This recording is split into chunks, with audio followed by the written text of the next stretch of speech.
Good evening, everyone, and welcome to another edition of Playing from the Tips. We are here at the spectacular Harbor Hills Country Club. As always, I'm with teaching PGA Pro Tom Leimberger, and we have a very special guest for you this evening. Of course, we're here every Thursday from 6 to 7, so we invite you to stop by if you want to sit in and watch us do our show. We'd love to do it. If you'd like to catch it on YouTube, you can check us out at our site, which is playingfromthetips.com. Now, I'm so excited because our guest is a gentleman. I'll give you a quick lead in. I used to watch a gentleman named Paul Hahn. When I was a young boy in Pittsburgh, Paul Hahn would come before the tournaments at Laurel Valley and Oakmont and would put on a trick shot golf exhibition. And I thought that that was a thing of the past because I hadn't seen many people carry it on. But now I have a Paul Hahn who apparently is a combination of Paul Hahn and, Jerry Seinfeld. Take your comedian because you've got a Paul Hahn here that tells jokes and everybody loves him. This is Buddy Shelton. Buddy, thank you so much for joining us. Thank you for inviting me. Sure, and we'll have we'll get some Buddy's insight to a lot of things. Tom and I were going to talk a little bit about. First of all, let's go back because it's not going away. Right. The U.S. Open and the rules. Yeah, we were talking, Buddy and I, earlier today about, we both agreed Dustin Johnson's penalty shot. What I really was impressed with is McIlroy and Spieth and some of the comments they made. Supporting them, yeah. Supporting, and you know, like Buddy, you mentioned today that I didn't know, Spieth said he wouldn't even have played the next hole. He would have waited for a ruling. He said he wouldn't have put up with that. He said he would have He's in a position where he could do that. But Well, that's right. Well, I agree with that 100%. That's The other comment that was made is the players that were chasing him, were they one shot behind or were they tied? It changes your strategy. It changes everything. It changes Because how Shane you- Lowry, he changed wasn't his even approach. sure what to do. No. And at first I thought it's got to affect Dustin, but I thought it won't affect the other guys. But then they even wondered what's going on. But the thing with Dustin, he knows he's either going to lose a stroke or not. So worst case scenario, he's not 5 under anymore. He's 4 under. But the guys chasing him, they're 1 stroke or 2 stroke back. Now do I try on 17, which is that short par 4? Do I risk trying to hit the green and maybe blowing a chance at a birdie altogether? Sure. You can tell that it had to be sitting in the minds of Day. Even Day got himself into it, Yeah. but he wasn't sure. But in the long run, it would still. I thought it was a preposterous way to approach it. We've asked him first of all, did you see the ball move? Well, the official He made says no. on site made a ruling where he didn't give him a penalty. That was the first thing it Buddy and I were it talking. should That have should have been been over over after with that. right then. Well, yeah, you can't change your mind. I mean, And we've got at our club, we happen to have 5 Florida State Golf Association officials that are members. And one of them, the next day, we were talking about it. He made a good comment to me. He says, what's the difference if he's 2 inches away from the ball, 4 inches away from the ball, a foot away from the ball, 2 feet away from the ball? Where is the judgment call where he made the ball move?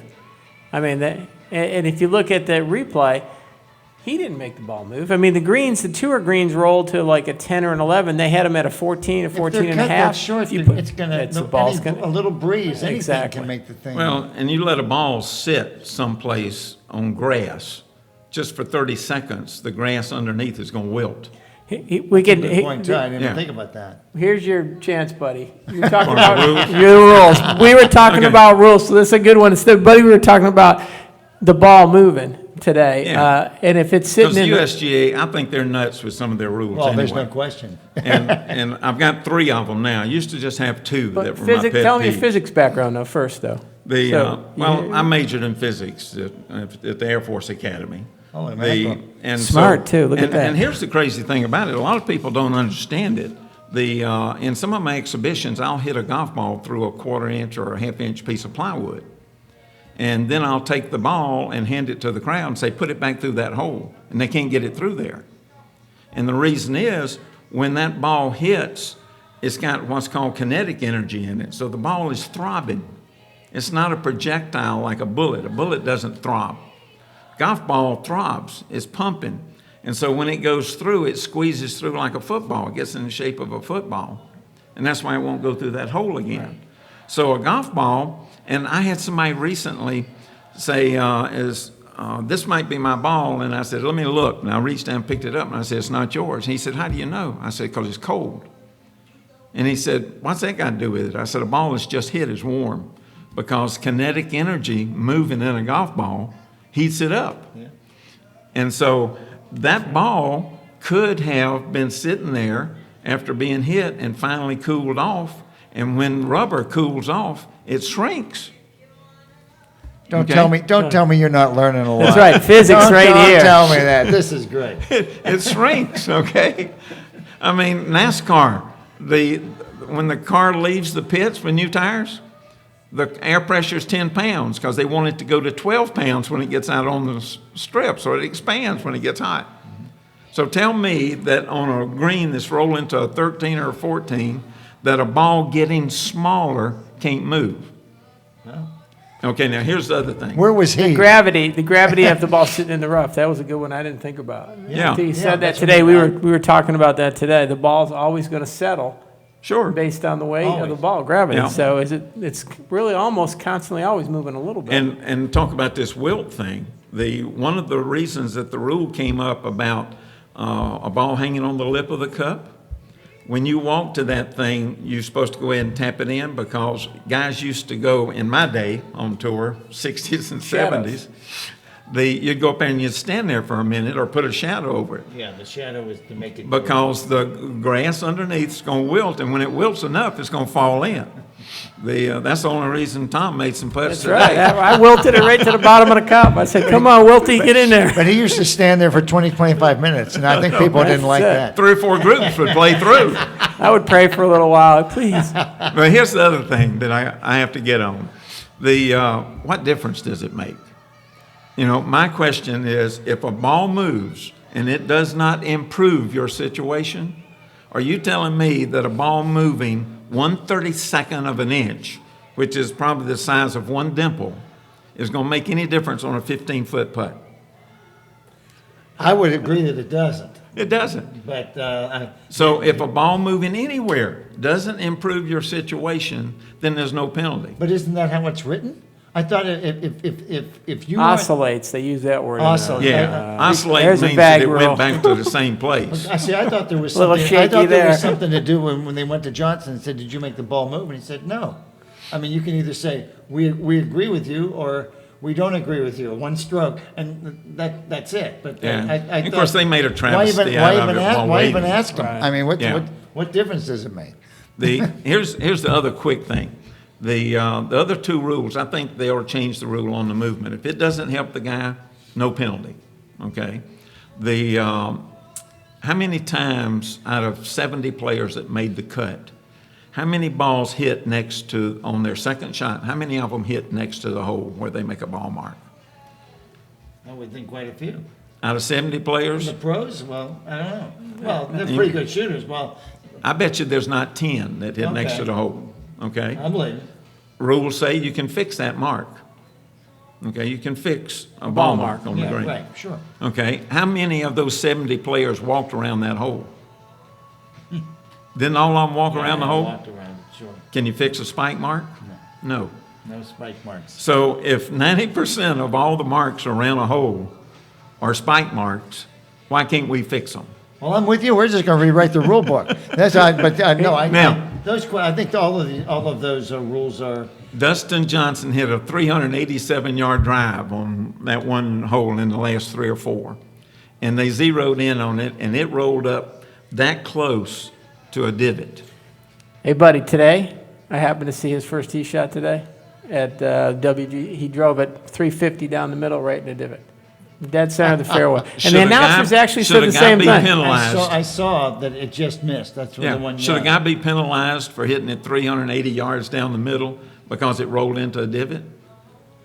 Guys have played through it before. That doesn't mean I know you're it, right. but let's change it. Let's change it. Yeah, no, I'm with you on that. I don't think that all the rules have to be so tried and true and old and stodgy. Yeah, and they call it rub of the green. Rub Yeah, of the green right. to me is hitting a car driving down the street. Well, but it's interesting you say that because the more I think about the whole approach to the rules, I mean, and they want to teach you the rules, they want to teach you the rules, but as you're reading, you think, a lot of these probably shouldn't even be in there to begin Oh, with. yeah. Look what we did 3 shows ago. Yeah. You got the rule book, then you got the decisions book. There's 800 Oh, pages That's on the right. rules. Yeah, that's right. You think you know it, and then they go, wait a minute, decision, but you got to apply the decisions book, which is opposite, different ruling than the regular rule, than the rule book. So, and if you look at the tour players, what is the first thing they do when they need a ruling? They don't make their own ruling. They go, oh, well, come here, sir. Yeah. Can I move this ball? How do I get 2 club lengths? Where can I put a tee down here? They don't. Well, they don't move until know, they make sure it's right. There's a Bible verse that says, "Seek wise counsel." The problem is Dustin Johnson, when he called that USGA guy, didn't that do was it. not That wise wasn't counsel. Wise counsel. Yeah, see, But here's the sad part about that whole thing. Dustin has gone through a lot of stuff. Oh, yeah. I mean, he lost the PGA that he shouldn't have because they said it was a sand bunker. Well, how many times do you have the gallery walking around in a sand Well, that's bunker? right, with grass growing up through it. Yeah, that's right. And then he had to go through rehab, and then he 3-putted to lose the U.S. Open. Right. It's kind of like he had a monkey on his back. Well, they used to say Watson choked for years. Tom Watson was a choke. He could never win.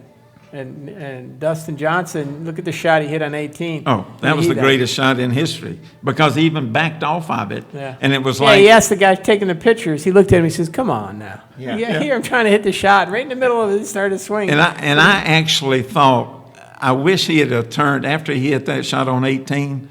I know he wanted to do this. I think he wanted to turn and look at the the USGA official Yeah. and say, That's for you, buddy. How's that? stick that. Well, that really was because I've been fortunate enough to play that, not that shot, but that hole quite a few. That is such a ridiculously good golf shot that he hit for the last shot of that tournament. Well, I think you played a shot like that one time, but I think it was your 4th shot. It wasn't the I second said, one. Yeah. I don't hit irons into that hole. I have no problem admitting that's a driver 3-wood for me. That's it. Every time I play it, 6 iron, I go, okay, I got it. Yeah. but I'll tell you what, we're getting the signals from my producer Greg that we're running out of time for this first segment. We have so much more to talk about. We're going to hear a lot more from our interesting guest, Buddy Franklin, who is Buddy Shelton. golf. Buddy Franklin. I Franklin's call his him? brother. Buddy Franklin. Buddy Shelton, golf's greatest entertainer, and I know because it says so in his brochure that he sent out. But Yeah. that is. I'm sorry, Buddy. I don't know. But He messed which up Buddy? the Franklin because you're thinking about that. Ben Franklin. That thinking about you're the- thinking about the statue that Franklin made I'm of not- me that people are buying. I'm never gonna live that down. I made a mistake, doggone it. Bob, you're still away. You better- like Dustin Johnson. Somebody make a ruling and let's move on. We'll be right back after this. Wasn't Ben Franklin one of the dead presidents on a $100 bill?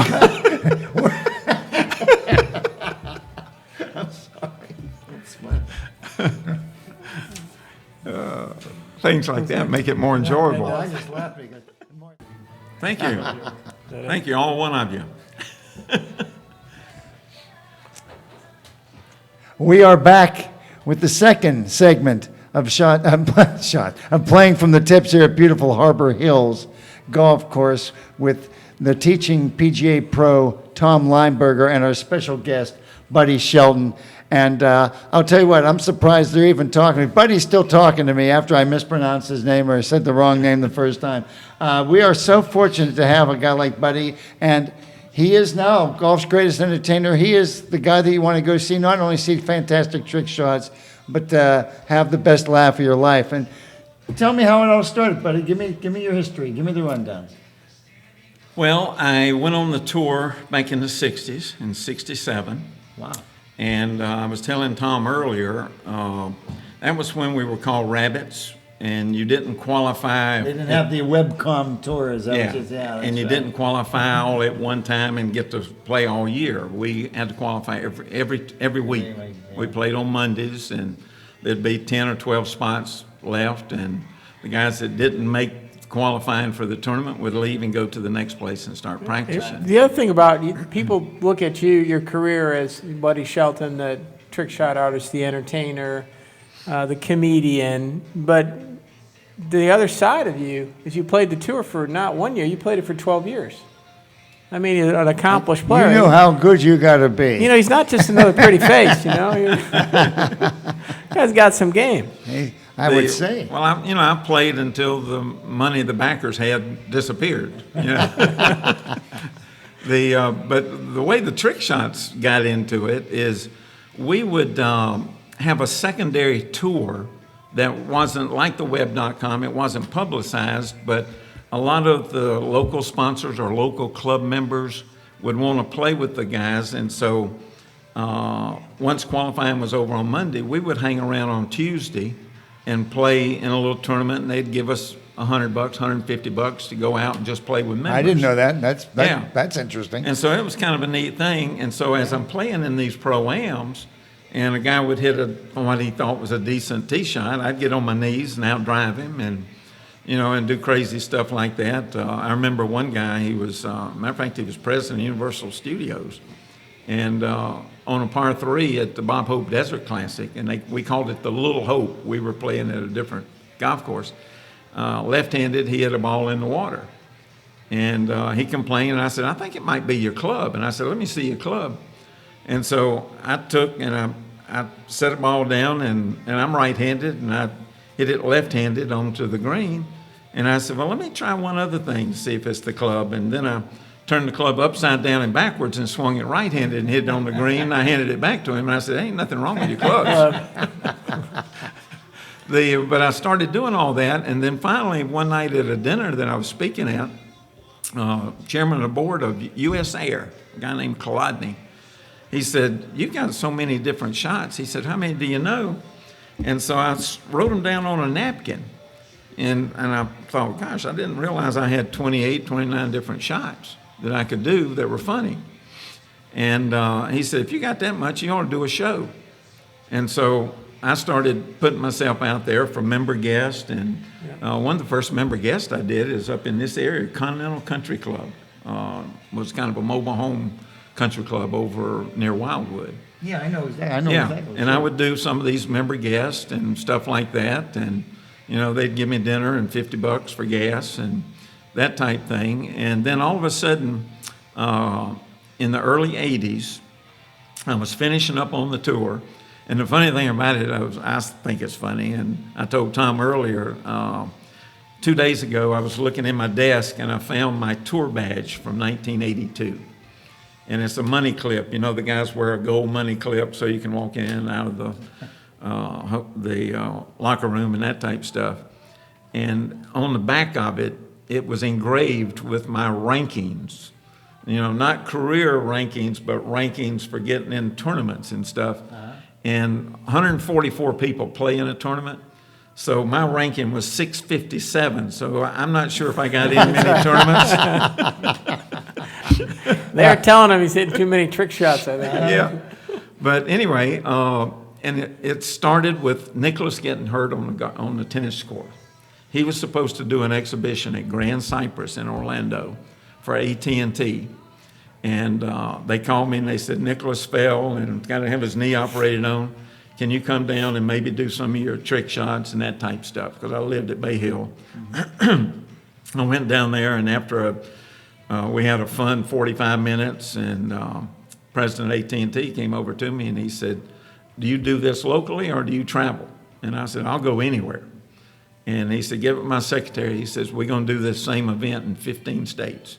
Wow. And the neat thing about it, and I never advertised, my marketing was, I went to Dallas for the next event, and there were people there with the Radio Shack and Neiman Marcus and American Express, American Airlines, and they would come to me and say, hey, I enjoyed that. Will you do it for us if we send you some information? And so it just started that All way. of a sudden, you went from having intermittent gigs where you'd go and play to actually having such a full calendar. Yeah. You're probably having to say, I don't have the time to do that. You know, that's amazing. But I never turned them down. Yeah. And, you know, because I was starving, you know. You did 80 events one year, you said? I did over 100 one year. 100 one Wow. year. Because I remember doing one in St. Louis, and the next morning I had to do one in New York. Now that's pressure. That's pressure golf right there. And I walked off the golf course, went to the dinner, spoke, and then got in a car and drove from St. Louis to Cincinnati so that I could get in a different time zone to get a plane to get to New York at 8 o'clock. Well, tell me. Talking about the money thing. Yeah. The way I figured it, I was going to win enough money on tour to last until the day I died and break even. And the way it looks, I'm going to die next Thursday after lunch. My question is something you had just said before. To get into the trick shots, which obviously you became so proficient at, do you have to, in fact, be ambidextrous, or do you have to learn to play with lefty and righty? And once you get that mastered, then you can break off and go into some different tricks? It would seem that you almost... Yeah, did you hit a lot of balls trying No, to I get didn't. And That's this what I is mean. the crazy thing about it. When I was growing up, I was a shortstop in baseball, and I could catch the ball without looking at it and stuff. And once I started playing golf, I'm self-taught, never had a lesson. I realized that I could just manipulate my hands. And fortunately, the Lord just blessed me with a hand-eye coordination. I never practice. And when I come up with a new shot, I'll try it 1 or 2 times, and then I've got it. And I never practice, and it just comes natural to me. Crap, I've been practicing one shot for 60 years. I still don't have it. What do you think of that? Holy mackerel. And a while ago during the break, you mentioned maybe a purpose. That wasn't exactly a question that you asked. But I really believe that God blessed me with a hand-eye coordination and a humor that brings enjoyment to people. And It's a gift. It's one of your gifts. The more life goes on, the more enjoyment I see that people need. I mean, we're in a society now that there's not much enjoyment. And so he's given me a pulpit and a platform to make people enjoy life. I told somebody, hopefully I say something or do something that makes the guy not jump off a building the next day. Well, obviously you talk the talk and walk the walk, and that's what it takes. And something that Tom had asked you, I'm curious. Forget practicing them. I mean, how do you come up with them? I mean, I know I didn't get to see it, but you sit. You mentioned Paul Hahn. Yeah. Okay. Right. Some of the old guys that did it, and even some like I don't know if you remember Wedgie Winchester. Sure, yeah. Played for Ping out of Arizona. Right. He was one of the top guys. A guy named Peter Longo out of Chicago. I'm not familiar with him. And gosh, I forgot the guy's name out of Michigan. That was a long drive guy. Well, you did the other gentleman we were talking about. You got started, a local guy. That you got started. Yeah. I started him. You started him years ago. But out of Detroit. what I would do is I would see Big Cat Williams out of Michigan. Big Cat, he's your long drive champion. Yeah, Big Cat would hit a ball out of a Titleist box. Okay? But what he would do, he would take and turn the Titleist box up, and the ball would roll down that corner, and he would hit it. And he'd hit it 300 yards out of that box.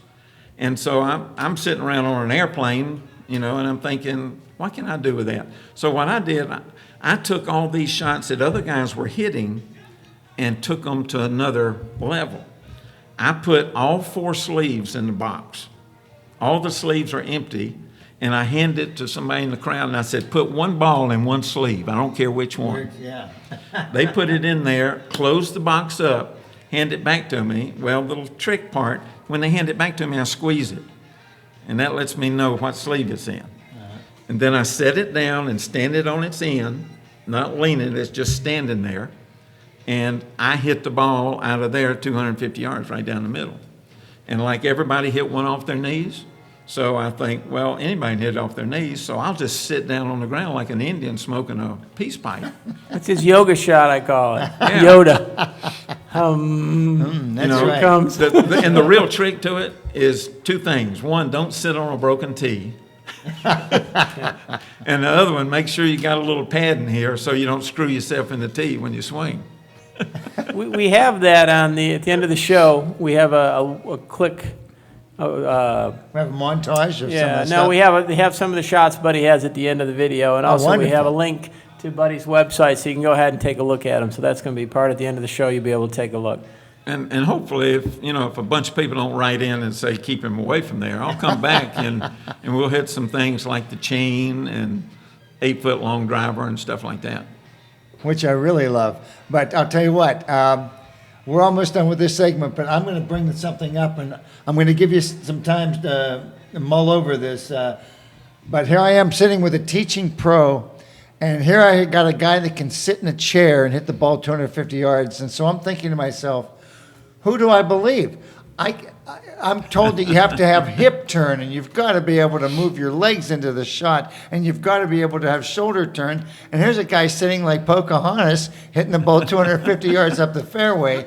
I want him to explain how he's able to pull that off, and I want Tom to explain to me how I should be able to do what he's doing, but I can't, so I got to listen to what he has to say. So what we're going to do is we're going to come back with the second half of Playing from the Tips, and we're going to get to the bottom of just what these guys are going to be up to. Thank you so much. That's just driving me nuts. I've gone to teaching pros. Hi, I'm Tom Leimberger here at Harbor Hills. Caddying for Buddy Shelton right now. He's got it 7 under through the first 9 holes. Getting a little tense going to the 10th tee. Let's take a look at Buddy teeing off here on number 10. A little tough. And it bothers me seeing the water on the left and the houses on the right. So I think I'll take that out of my vision. Okay. You don't want anything affecting your mind on a hole, so we'll just back up to it. Stress-free swing right here. Yeah, we'll just play it from this angle.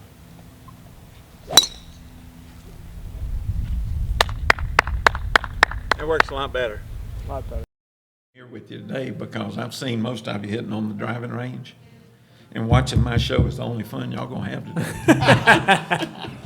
today. It's funny. Who did I play with today? That was play with a gentleman that's 88 today. He took a lesson. He went out and played on the driving range. He took the club all the way back, all the way through. He goes, "Let's go play a few holes." So we get out. Took it back waist high. Maybe. He had the Superman swing. He'd swing in a phone booth. I told him, I said, what happened to the backswing, your backswing that you had on the driving range? I said, you got to take the club back. He did with it when it was teed up, but when he got it on the ground with his irons, he didn't take it back at all. These producers are overpaid. We're back. We're ignoring the side comments. We're back with Playing from the Tips. And Lights out. we got Buddy Shelton with us, and I'll tell you what, we talked off camera. I'm going to have, they've already let me know a little bit about the difference. So, okay, Buddy, you can sit like Pocahontas and hit a ball 200 yards. And why should I go to my teaching pro, Tom Leimberger, if I can hit the ball like Pocahontas? And I like sitting like Pocahontas. Why would I go to a teaching pro? You're going to have to get some hip action into it a little more. That's what I wanted to hear. Because, you could hit the shot. I say you can hit it. You'd probably have a hard time getting the club over your knees. That makes it a little tough. That's what I mean. But at your height, you probably don't have to sit down anyway. Well, they ask him, they say, stand up, and he goes, I am standing up. Wait a minute. Holy mackerel. But boom. Yeah, is that guy sitting I'm 5'9" down? and a half. I didn't realize. Holy mackerel. I'm getting carved up here. But one of the things, Buddy, and we were talking about this earlier, like the shot on your knees, that shot is a good shot if you move a lot on the ball that'll teach you to turn, keep your upper body turn and hit. That's a drill that I would use with players. And also, if you have a player that slices a lot, if you turn your back to the target, we were kidding about that today, that'll teach you to release it and hit a draw. So some of his trick shots are actually good drills for people that struggle with certain parts of their game. Well, I get that in the sense that you got to have a what do you call it, a fulcrum or a basis. You got to have your 2 knees down. At least you can work from that. You're not dancing or moving all over the place. But let me interrupt a second. Yeah. You're talking a lot about the hips. Yeah. I think the biggest problem where people don't get consistency and any distance, it's not the hips, it's the shoulders. Because most people, when they take the club back, they'll turn their shoulders until the club gets even with them, and then the shoulders quit and the hands come up, the arms come up. Yeah. So you're basically hitting it with your arms. Now think about this. If I'm sitting down, or especially sitting on the ground, I can't pick it up with my arms. You I gotta have make to it, you turn my rotate your shoulders. shoulders. You gotta turn. And so that's why I don't lose too much power. The power's coming from the shoulders. Now, the other thing, too, is the hand rotation. A lot of people don't realize this, and we misinterpret a lot of things that golf pros have said over the year. Keep the face square to the hole. As soon as that ball's hit, that face isn't square anymore. It's closed. Right. Okay? If you look at Tiger You're or talking Phil. about like the pronate, supinate thing. Yeah. You take it back and You gotta- pronate. Yeah, that's right. All right? And so when I'm sitting there and hitting shots, or even if I'm standing on one leg, you won't believe how much pronation. I exaggerate it. Yeah. Okay? Now here's why. If a boxer hits you and doesn't rotate his hand, he might put out 100 ergs of energy into your face. But if he turns his hand and rotates it, now he's doubled it. Okay? This is more physics coming at me. I knew this was because- going to happen. Yeah. Did you know that a screw has more power than a nail? No, Yeah. I can't believe it. Because the screw, not only are you pushing it, it's pulling in. The nail is having to be banged in. And so this rotation is just like that screw. So if I can get a man to really release his hands, he's going to multiply the power that he's got in his arms.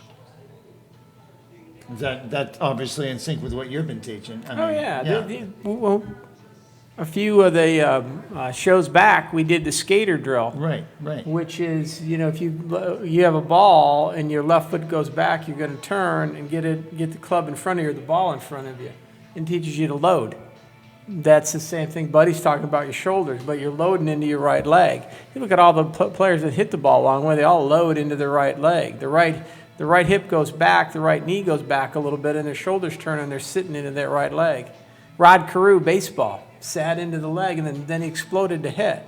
All home run hitters, the bat doesn't move first. Their lower body moves and the bat catches up. Hockey stick, lower body's moving, ground force. You can hit the ball flat-footed and hit it pretty long, but once you time it, stay behind it and use your legs, it's really going to go. That's when you get it, yeah. No, that's amazing because, again, going back to small guys, you were on the trail, Chichi Rodriguez, some of these guys, Oh, yeah. that weighed 125 pounds, get at the ball a pretty fur piece, and I always thought, I know it's timing, but it's still, I can't believe that you can generate that much. And back then, the average height on the tour was only 5'9.5". Sure. That's it. McElroy's not big. He hits it tremendously. Well, they look like they're solid, but that looks Yeah, like of they course, got every- trainers and stuff. Yeah, everybody works out Yeah, now. nowadays. In my day, we had the Julius Boris. Well, and you Lee guys, Trevino's. wasn't it Krispy Kreme? That was the workout program? Oh, yeah. Jelly filled, right? Yeah, and for dinner, I'd drive down the road going to the next place and have a can of Beanie Weenies and a chocolate milk. That was. But I'd like you to share with us a little bit also. How did you realize you were funny? I know that sounds like a silly question, but obviously people. That was easy. All right. I looked at my 5th and 6th grade report cards. Every one of them said, Buddy's got a lot of talent and could really go someplace if he just didn't try to be the class clown. Yeah, but you obviously. My problem was I was always the guy that thought he was funny, not the guy that was funny. You're the guy that was funny. And everything I see is funny to me. And what's really funny is my mother, and she's 94 and still alive, and she has saved all these report cards. And every one of them says that. And I tell her, Mother, if it didn't say I was class clown, I would probably be driving a truck. But I've made a living off being funny. Well, but when you have to use material or write material, or is it off the cuff? Just Off something the cuff. Off the cuff every time. Yeah, We were talking about a few shows back on, Joe Hallett. yeah. Yeah, Joe's really a good friend of mine, and we were talking about why people like Joe Hallett. He's a really good instructor on the PGA Tour. He taught MB Park, and he's Stacy Lewis, but he's Seinfeld. He is Seinfeld as a teaching pro. He's hilarious, and the humor allows people, I think, to take their guard down and Yeah, they get trust. relaxed. They get relaxed. Golf's tough enough, Well- but if you can exhale and say, "All right, take it easy." It's not like you said. It's not life or death golf. Just hit a good shot. Most golfers they get in their own way. Well, and you know, the crazy thing about me is, and I've had friends say, I can't believe that guy didn't hit you. Because when I see somebody, I say something funny that I notice about them right away. And it relaxes them and stuff. And when I was married several years ago, after one event, my wife said, I can't believe you insulted that guy. And she said, and then what really got me crazy was after the banquet was over, he came up and wanted his picture taken with you and an autograph. But it's like, what's the guy from Hollywood that always insulted everybody? Oh, Rickles. Yeah, Don Don Rickles, Rickles. yeah. People call me the Don Rickles of the golf course. Are you that insulting? Oh, yeah. You say, hey, you little fat guy, step up and let's see what you can do. Oh, yeah. Well, I love it. we played a few holes before the show, and one of the guys we played with, and I've told him, he's a friend of mine, I've told him for months, he aims right, he aims right, he aims right. First shot he hits, Buddy looks at him, he goes, hey, what are you doing? You're aiming towards Orlando and hitting it towards Umatilla. No wonder you can't hit the ball.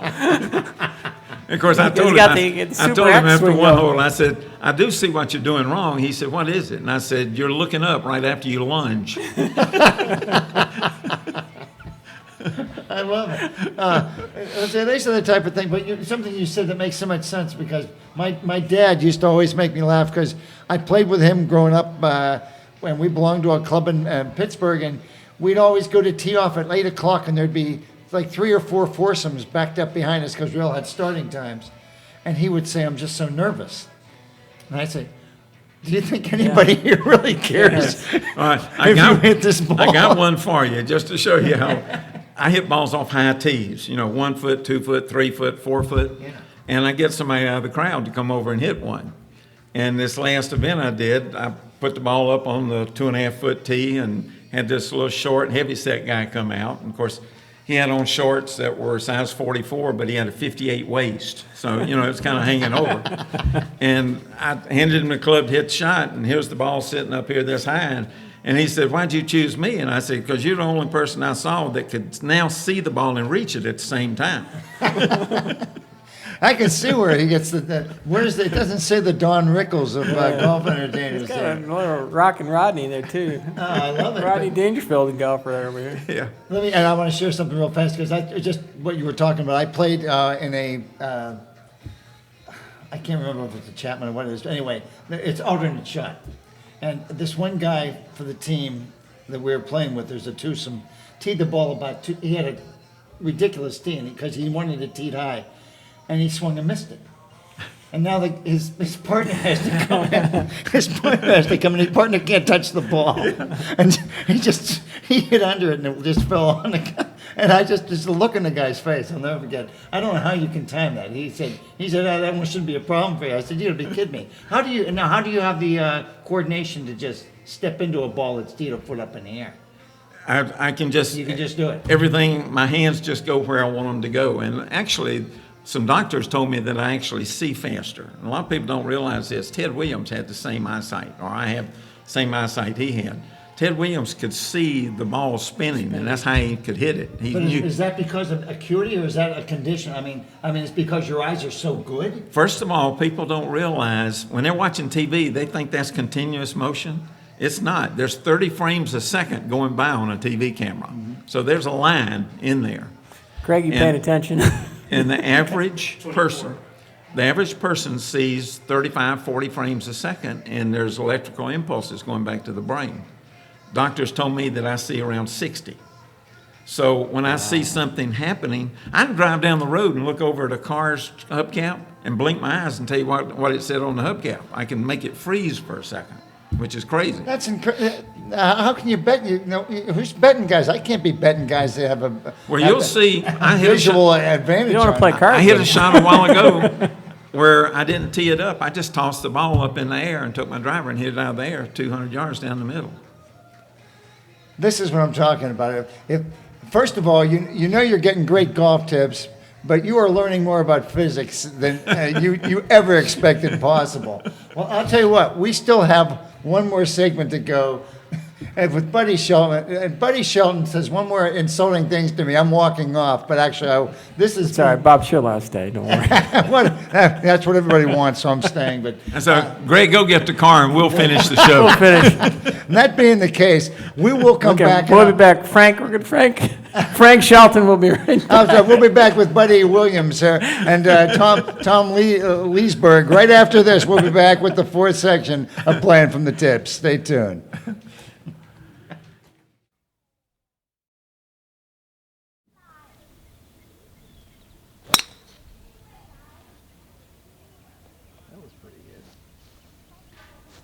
Right down the middle. That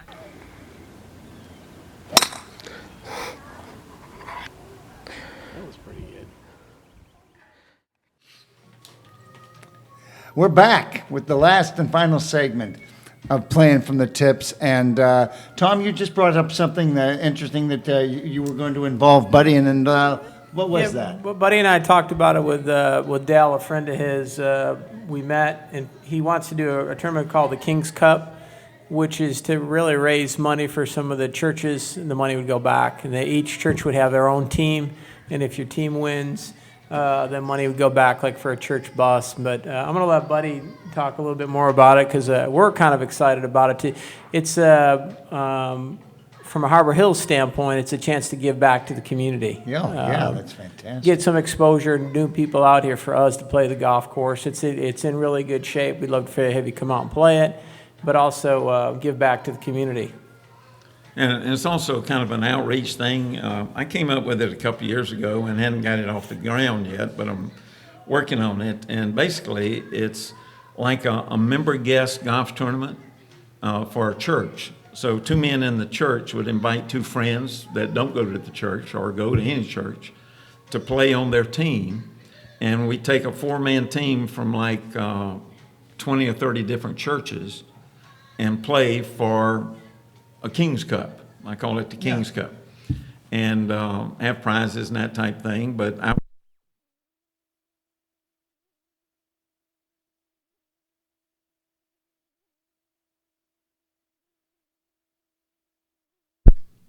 there we go. Okay. Let's see if we're back. Are we back? We'll find out. Okay. See what happened? Satan tried to cut that part Tried out. to cut that out. I was going to say, I'll fix him. we got to figure this out. We're Twilight Zone stuff, Greg. As long as it's not me causing it. But continue on, Buddy. Okay. Well, we were talking about the King's Cup, and basically it's an event where each church will send a 4-man team, 2 of their members, 2 guests, to start it off with, have a little luncheon. I would do an exhibition, and I've got a golf ministry where I relate golf with your daily walk, a walk of faith, and that type, and just relate it to golf shots that I hit, and just give some encouragement to people, and especially in today's society, we need encouragement. Fine. And just go out and play, and the winning team will take the King's Cup back to their church. And because it's funny, churches have always played each other in basketball or softball, but nobody's ever thought about how we could put a golf tournament where one church competed against another. And you're bringing in quote unquote non-believers. I don't want to call them non-believers, but Right. yeah. Or somebody that they could be a believer, just not go to church. Not go to church. And the main thing, too, is it shows them that church can be fun. I mean, it's not that religion is stuffed shirt, No. and and for dinner I'll bring in somebody that will sing, and somebody to speak, and just have a good fun day. Well, it's remarkable because just we're talking about a purpose for an event, a tournament, and what can be better than somebody that's an outreach like I've not heard before. You're actually trying to get people. Not only do you have them people in the church, but you're going to make it an event where you're raising money for the church, and you're getting people involved. And I just think it's, you know, and it's not razzmatazz or glitzy or glamorous. Yeah, and- I imagine that the cup itself is not like a $5,000 thing. No. I hope it's a little, No. hope it's a little And it plastic. might be a plaque saying That's they right. beat everybody in That's what Sumter I'm County talking or about. whatever. And Which is what it should be.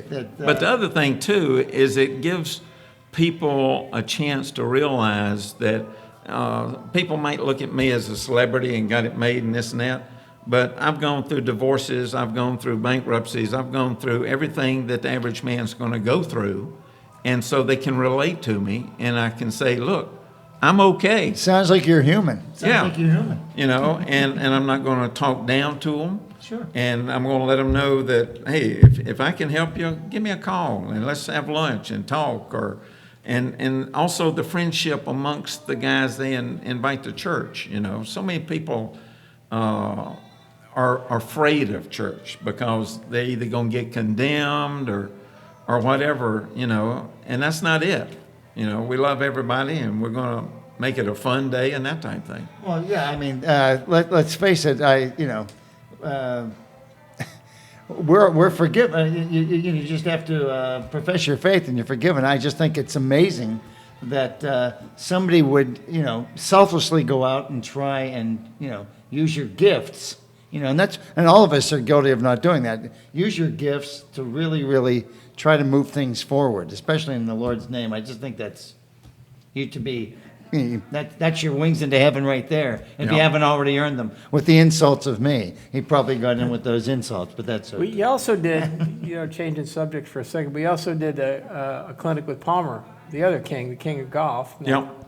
Now, how was that? And that was fairly recent. Yeah, I did an exhibition with him 2 or 3 weeks ago. Is that right? Yeah, and of course he's not getting along real Is he well. stable? I mean, he looked like Yeah, he was unsteady. He's when I was, a little on the unstable side, Yeah, and he yeah. sat in the cart the whole time. And Sure. of course, I made a couple of jokes about him, and This, yeah, hanging out? the big yeah. things. Cause I told him, I said, first time I met Palmer, I said, why don't you hit a fade? And he said, why should I? Everything he hit was low and left. Yeah, low hook. Yeah, and always fighting that low hook. One of the best stories I can remember with Palmer, they asked him at the microphone in one of the tour events, they said, Arnold, they said, how'd you make a 10 on the 12th hole? And he looked at the commentary, he goes, I made a 20-footer downhill. Next question. Yeah. But He's got a sense of humor. People think, Arnie. Yeah, he does. He's got a sense of humor. well, I really want to talk a little bit more about your walk, and I know you didn't want to dominate the show with that, but I still think it's imperative that we find out, how you got to where you are in your walk and how it carries you through all of. You were just talking about not calamities, but the day-to-day things you can go through in life and how you have to bounce back, and you still have a phenomenal sense of humor about it, which I'm sure has carried you through. But tell me a little bit about your walk. And let me just give you another example. There's nobody on the tour, and even amateur golfers that play, you can't play the next hole if you're worrying about the bogey you made on the last hole. Okay, it's very difficult. And the great thing about my faith is when something's in the past, it's over with. And I try to show people that I do not live by what's already happened. I live by what I'm going to do next. And my faith is going to carry me through. And one of the problems I have with Christianity today, there's too many pastors out there preaching prosperity. There's no place in the Bible that it left out persecution. The Bible says we will be persecuted in the end days, and we see it all over the place. I mean, I have had people tell me that we would like for you to do a show, but we can't let you say anything spiritual. And I said, well, then I just won't do the show. Yeah. And one company even said, how can you afford that? And I said, because my father will take care of it. That's how simple it is. And I've got bills due next week, just like everybody else, but I'm not going to worry about them. And in my golf, and the next hole, and hitting the golf shot, I asked a guy the other day who was worried about something. I said, he had a 3-foot putt, And he said, these things are driving me crazy. And I said, why? And he said, well, I just don't want to miss it. And it's, it's obvious. And I said, have you ever made a 3-footer? And he said, yeah. And I said, well, what do you think about that one? And Which nobody does, by the way. yeah, and this is the way my life is. I may not have the bank account that's going to help that bill this week, but I know that through my faith and belief that something's going to take care of it. God's not going to leave me on the side of the road. And it's kind of interesting how He provides, and my faith. And how could you play a game of golf and not have faith? And I'm not talking about Christian faith or whatever, but just an example of faith. You can't stand over a ball and make a good swing worrying about if you're going to break somebody's window out in the house on the right side of the fairway. You've got to have faith in everything you do. And that is so neat to see that faith. And then when I get in trouble, here's the neat thing about it. When the Bible talks about joy, that you will receive joy, did you know joy is not happiness? Joy is something you receive going through difficulties. So when I get in a bunker sometimes, people say, I can't believe you're happy you're in the sand trap. I say, because I'm good out of the sand. I'm excited about what the next shot's going to be, because y'all going to say, man, what a great shot. Somebody asked me a long time ago when I was playing, they said, how do you get out of trouble so well? I said, because when I was a kid, I hit the ball in the woods a lot. And I figured out how to get out. That's I right. mean, it was like, I've been in here enough. I hit it over. Where's it opening? The first thing I do is look up. See, can I get up? Can I get 7-iron over there, or do I got to go around it? I spoke at a church in Huntsville, Alabama, Jackson Street Baptist Church. And after I spoke, the pastor gave a short message on joy and how to take the joy that the Bible gives you and Christianity gives you to get through troubles. And he named different things and stuff. And afterwards, we were having dinner before I hit the road. And I said, I really enjoyed your talk today in church. And I said, but just want to let you know I've had about as much joy as I can stand. Well, one of the things I wanted to bring up to Tom and to Buddy is just to get back into a little bit of the golf is what's going on with Muirfield right now. Now they're reevaluating their stance on not allowing women members and because I know in the golf business, if you don't I take hadn't care of the heard that ladies, you're in big trouble. well, it's interesting because I always That's a think bad idea. I know they went through that a while ago with the with the racial discrimination, quote unquote, out of Augusta, and I was just curious: are you really solving anybody saying, okay, here we'll put one in there? No, that's what to me that doesn't accomplish anything. But it seems Well, like I'm not a male chauvinist pig, which some people might think, but and I'm not ever politically correct. I think political correctness Big is problem. ruining America. big problem. Okay? Absolutely. But I can't go join the ladies or women's club. That's right. So why is it that the man can't have one?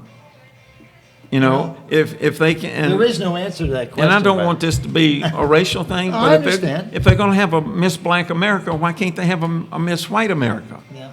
I mean, everything has gone the other way, and this is not the way everything was planned. There is no place in the Bible where it talks about any colors. Well, you're You right. I'm glad to hear you say that because treat everybody fair. Life would be a lot better if we could just do that one simple thing. But we have a hard time doing that. I know they're getting together with the heads of Muirfield because they're afraid they're going to lose their schedule in the British Open, and I thought that's not the problem here. Well, they'll get the USGA to figure it out, though. Yeah, they'll that's tell right. USGA will tell them after it's over. Yeah, no, they'll wait till you vote on it, and then they'll tell you if you made the right decision or But not. you talk about how life circumstances give you opportunities to capitalize. And you look at last week, Hurley. Yeah. And we were talking about that. Hurley and Rahm both got an exempt. Tiger Woods had put him in the tournament. And Yeah. they finished first and third. And if he doesn't invite him in, give him a sponsor's exemption, That's a life-changing decision. That's Yeah, what that's gonna and do. Billy Hurley, he was pretty much kind of broke. 600 in the world. You know, Yeah. he wasn't going to get hardly in anything. And his father, last year at the same time, had committed suicide. And I mean, what a great story for him to come back and fight through something like this. That's one of those stories that, well, I'm glad to see something happen because he had been in contention a couple times and then faltered badly over the last couple years. Right. I mean, so I knew who he was, but I knew he was struggling, keep tour cards, to keep, And he served the United States. In the, That's what I mean. So, I mean, yeah. you've got to respect the man for that, for taking care of the United States in the military. And now he comes out and he's 600 in the world. And you look at the commentary of the announcers that day, they said, this guy's doesn't look like 600 in the world. Right. I mean, when the heat was on, he just kept hitting great shot after great shot. So that means he was 57 better than me. So you still got a chance. In fact, I think that's he's I'll talk to Tiger I think for that's you. what He did a good Hurley's job. proudest of, the fact that he was ranked 57 points ranking spots ahead of Buddy. But I'll tell you what. I won the other day, and people say that maybe I shouldn't gamble, and I tell them, when I'm on the golf course, I'm not gambling. It's a sure bet, But I won $20 the other day in a skins game, and I think that moved me up in my rankings. He probably didn't even putt with his putter. He probably won $20 putting with a sandwich, too. That's right. Well, I'll tell you what. It's amazing to me to see somebody like you who actually your brochure says it. Are you a great golfer that entertains, or a great entertainer who golfs? What would you call yourself? I think I'm an entertainer that just happens to be able to do something with a golf club. Because so many times, more than often, that I've just gone someplace and not have a golf club in my hand and can keep people occupied. I've gone to tournaments where it got rained out, and they said, what are we going to do? And I said, just gather everybody into the ballroom and I'll just talk. And the other night in Indianapolis, I just told stories, and I don't know, producer Greg, have we got a couple of minutes? We can take as much time as you want. A quick story. People love to hear my stories, and I told them I never played in the Masters, of course, but I did get to play the golf course, and I've always been a fan of Hogan. I think Hogan was one of the greatest shot makers of all time, and so I went to Augusta National to play, and I asked if I could have the caddy that caddied for Hogan, and this was years ago, because a lot of people don't realize it, but up until probably late 70s, you couldn't take your own caddy to Augusta. You had to leave your caddy at home. You had to use their caddies. And so they let me use Hogan's. He was still hanging around, and I went out, and on every hole, I said, well, what Hogan do here? And he's play it here, play it there, and this and that, and hit this. And we got to the 15th hole, and I'm up there sitting on top of the hill looking at that little lake in front of the green, and I'm imagining 20,000 people, and I'm playing against Hogan. And I reach in there and I pull out a 3-iron, and the caddy looked at me and said, Mr. Hogan hit 4-iron from here. And I said, I can't get there with a 4-iron. I'm going to have to hit 3. And he said, well, he hit 4-iron. And so I got to thinking, and golfers are macho. Oh, sure. If somebody's hitting a 7-iron, you got a 6 in your hand, you're going to go back to your bag and change, okay? We got that ego problem. And so finally I thought, well, golly, if Hogan can hit 4-iron, I can too. So I put the 3-iron back.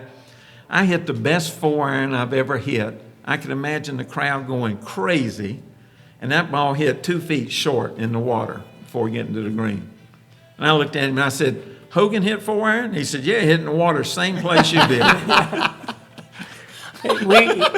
We were talking about Phil's shot earlier today at Augusta, and you were talking to Phil's caddy. This one you'd like is the shot Phil hit out of the mulch On 13 when he won. and he hit that shot, knocks on the green, and wins the tournament. And you were talking to Phil's caddy about the shot and said, go ahead. What kind of window did he have? We picture a window of a place we want to hit the ball through, or a tree or something other. I said, what kind of window did he have to go through? He said he didn't have one. In fact, his caddy told him, trying to talk him out of hitting the shot. Don't hit that shot. Don't hit that shot. And Bubba's the same way. Yeah. Bubba's caddy said, there's shots that I just think, you ain't got a chance with this. And he said, but I've seen so much now. He said, I don't expect him not to do anything but that. He said, I expect every shot he tries to work. Well, all I can do is, you know what? This has been such a great thrill for me. And this is the Buddy Shelton, not Buddy Williams or whatever I call him. This is golf's greatest entertainer. And I'll tell you what, he's won me over. I got to spend one of the best hours I've had in a long, long time. And I can't thank you enough. Thank you. Thank you so much. Thank you. And Thanks, Tom. And we will be back. It's going to be tough to top this, but Tom and I will give it our best shot. And we'll be back next time with another edition of Playing from the Tips here at beautiful Harbor Hills Country Club. We'll see you then.